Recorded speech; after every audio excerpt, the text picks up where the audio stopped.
इस बल के शरीर के रोग और कष्ट सेवा से हटते हैं। सेवा करने से इंसान के शारीरिक रोगों का विनाश होता है।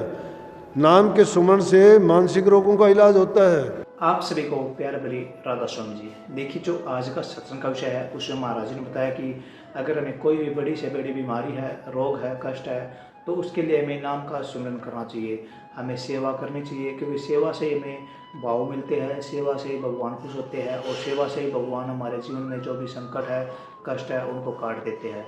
और साथ ही महाराज जी ने बताया कि जो सत्संगी नाम ले रखा है जिस सत्संगी ने, वह सत्संग सेवा अवश्य कीजिए, दूसरों के लिए कार्य कीजिए, दूसरों के लिए परोपकार के कार्य कीजिए, जिससे आपको सेवा का भाव मिल सके और जिससे जो आपका नाम सुमरन है वो सफल हो सके।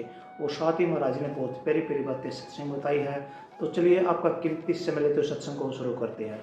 कृपया सत्संग को पूरा सुनकर पुण्य भागीदार अवश्य बनिए। राधा। कई बार मैं सत्संग में फरमाता हूँ कि आदमी वर्तमान काल में तीनों काल भोगता है। भूतकाल भी इसी में देखता है, भविष्य भी इसी में बनता है। इसमें अगर हमने जो भूतकाल का किया था वो परिणाम हमारे सामने है, हम भूतकाल के परिणाम हैं अब।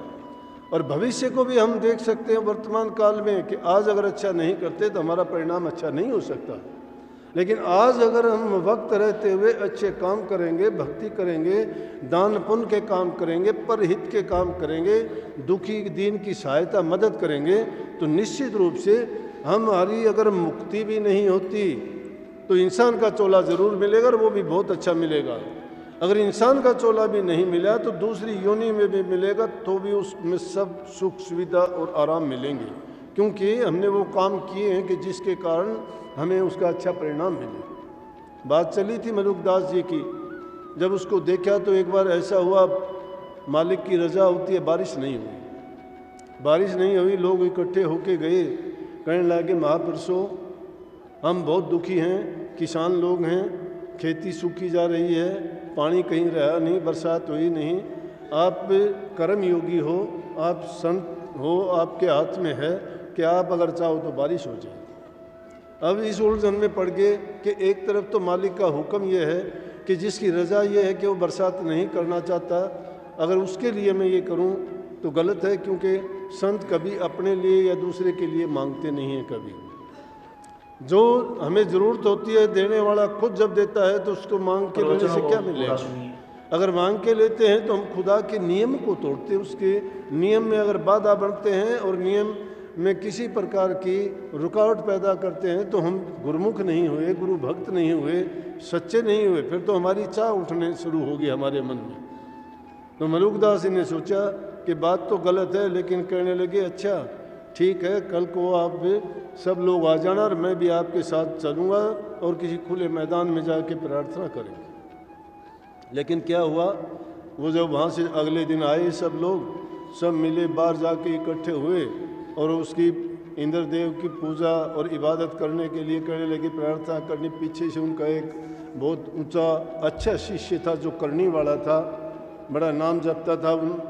जब उसने आके पूछा कि गुरु महाराज कहाँ गए मलुकदास जी, कहने लगे मलुकदास जी तो गांव के लोग आए थे, बारिश ना होने के कारण वो उनको लेके गए, तो वो बोले भाई चलो मैं भी तुम्हारे साथ चलता हूँ, मैं भी प्रार्थना करूँगा, तो हम सब मिलके करेंगे तो शायद हो सकता है मालिक बारिश कर दे।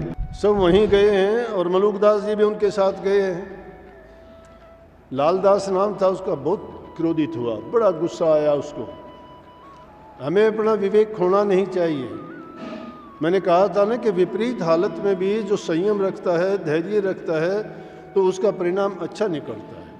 कभी भी छोटी मोटी बात को लेके अपने धैर्य को ना खो, क्योंकि वो भी एक परीक्षा ही गुजरती है हम पर, और उस परीक्षा में हमें सफलता हासिल तभी होगी जब हम अपने सोच पर, अपने विचार पर, अपने अंतर मन में जब चिंतन करेंगे। जो इंसान चिंतन नहीं करता वो गलती कर बैठता है। चिंतन कौन नहीं करता? जिसका विवेक नहीं जगया। विवेक किसका जगता है?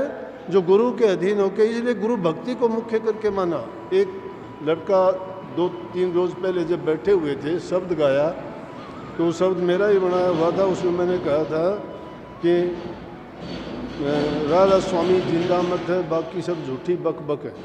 तो कहने लगा जी जिंदा मत किसको कहते हैं? मुझे ये नहीं पता कि जिंदा मत होता क्या है। जिंदा मत वो होता है जिसमें जिंदा गुरु शिष्य के ज्ञान को जगाता रहता है।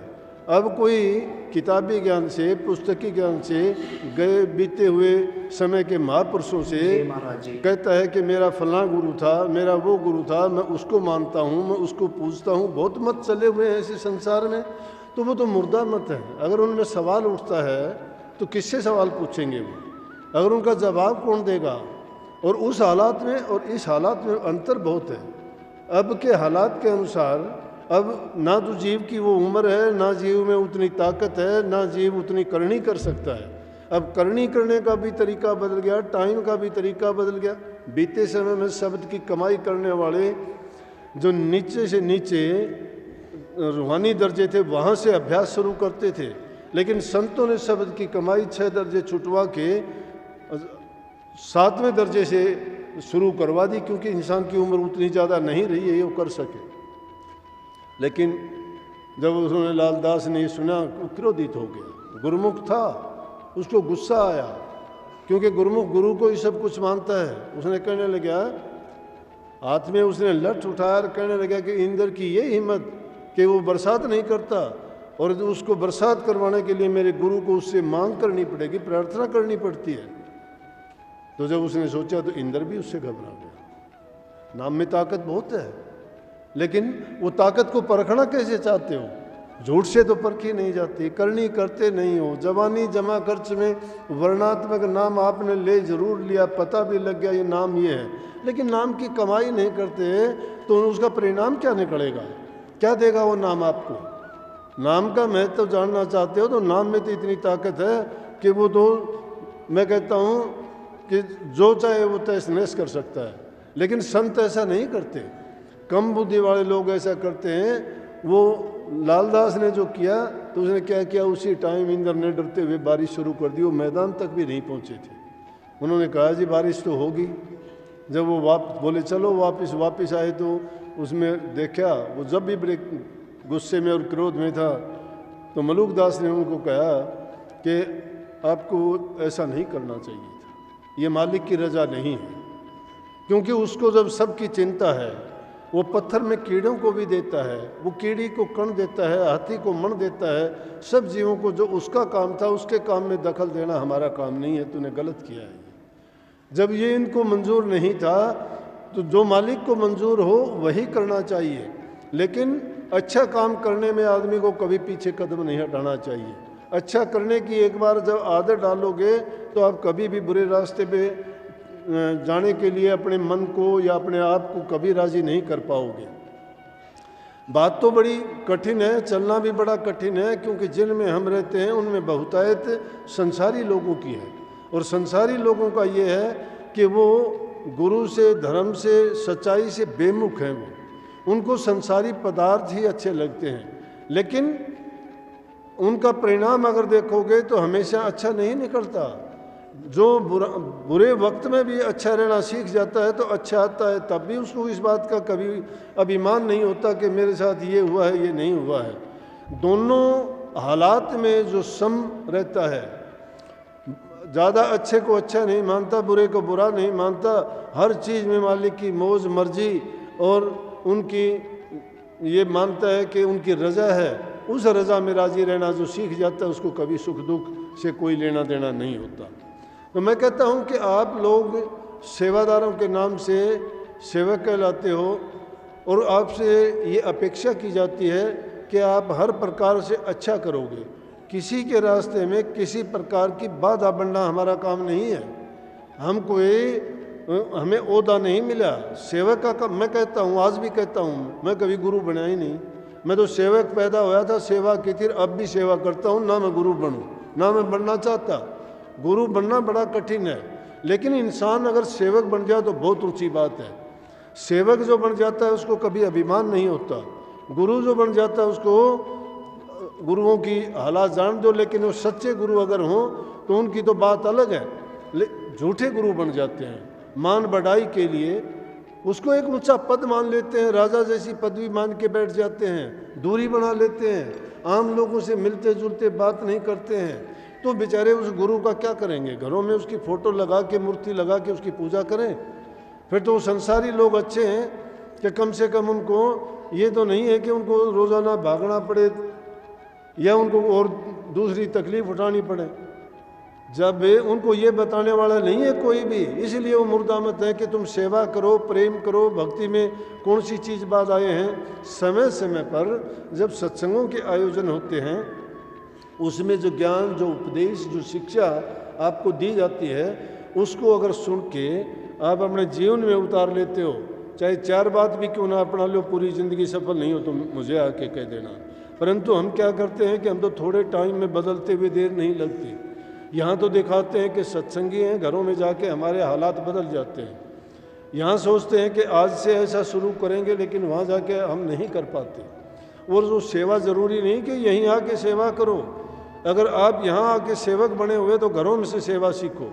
सेवा माँ बाप की करो, सेवा दूसरे दुखी गरीब की करो, सेवा बच्चों की करो। सेवा करते हो, लेकिन उस सेवा को आप सेवा समझते नहीं हो, उसको वज़न मानते हो। वज़न जब मान लिया तो सेवा नहीं है। सेवा प्रेम से की जाती है। प्रेम जब दिल में होगा तो भला बुरा सेवा में सोचता नहीं है ये गंदा मंदा क्या है। माँ करती है सेवा बच्चे की, वो कभी उसमें नफरत नहीं करती अपने बच्चे से। तो सेवा का बड़ा ऊंचा नाम है, बड़ा महत्व है। परंतु सही मायने में जो सेवा करना सीख जाता है तो समझो कि उसने भक्ति का रास्ता अपना लिया है और उसकी आदि जो मंजिल की तरफ जाना है वो आदि तय भी हो चुकी है। इसलिए हमेशा सेवा करते हुए 2 ही बात का ख्याल रखो, नाम का सुमरण करते रहो, गुरु का ध्यान करते रहो, मन सेवा में लीन रहना चाहिए। जो हाथ से जो किताब लिखी थी ना, हाथ कारवल और मन यारवल। मन को गुरु में जोड़े रखो, नाम में जोड़े रखो, मन में सुमरण करते रहो, हाथ से शरीर से काम करते रहो। शरीर में थकावट नहीं आएगी, पता ही नहीं लगेगा। आप 2 दिन 3 दिन यहाँ रहोगे, ना रात को सोओगे, दिन में पूरा दिन काम करोगे और आपको ये महसूस भी नहीं होगा कि आपने आराम नहीं किया या आप सोए नहीं या आपके शरीर में कोई तकलीफ़ या कोई दर्द है। बल्कि शरीर के रोग और कष्ट सेवा से हटते हैं। सेवा करने से इंसान के शारीरिक रोगों का विनाश होता है। नाम के सुमरण से मानसिक रोगों का इलाज होता है। ये अब बात ये तो है नहीं कि अब बता दी गई और उसको सिर्फ बीमारी के लिए प्रयोग करना चाहता है कि भाई मैं नाम जपता जाऊंगा और मेरा कैंसर का रोग ठीक हो जाएगा। लेकिन सच्चे मन से करो। लक्ष्य ये ना रखो कि इस चीज़ के लिए हो, नहीं। लक्ष्य ये होना चाहिए कि मैं प्रभु की भक्ति करूंगा, मैं मालिक का हूं और उसके नाम के सिवाय मुझे कुछ नहीं चाहिए। जो कुछ उसने दिया है उसका एहसान है परमात्मा का। ये सुंदर शरीर दिया, उसकी मर्जी है जब ले ले इसको, लेकिन उसका एहसान है मेरे ऊपर। सुख दे दुख दे वो मेरे अपने कर्म का है। लेकिन सच्चाई के साथ अगर तुम भक्ति के मार्ग पर चलोगे, प्रेम करोगे, सेवा करोगे, नाम जपोगे, ध्यान करोगे, अभ्यास करोगे, तुम्हारी मन की वृत्ति, मन की पवित्रता और शुद्धता जो जो होती चली जाएगी, तो देखना कि संसार की तरफ से आपका मन उदासीन और प्रभु की तरफ से आपका मन लगता चला जाएगा। सत्संग को पूरा सुनने के लिए बहुत बहुत धन्यवाद। हम आशा करते हैं आपने सत्संग को बड़ा ध्यान से सुना होगा। तो जैसे कई शासन जी आपने सत्संग में सुना, महाराज जी ने बताया कि बड़े से बड़े रोग को भी नाम का सिमरन यानी कि सेवा का भाव खत्म कर देता है। बड़े से बड़े संकट को हमारे जीवन से निकाल देता है और हमारे जीवन को पवित्र कर देता है। साथ ही जैसे महाराज जी ने बताया कि जो संत होते हैं वे धरती पर आते हैं जीवों के कल्याण के लिए। अगर हमें अपना कल्याण कराना है तो हमें सत्संग में जाना चाहिए और नाम का सिमरन करना चाहिए।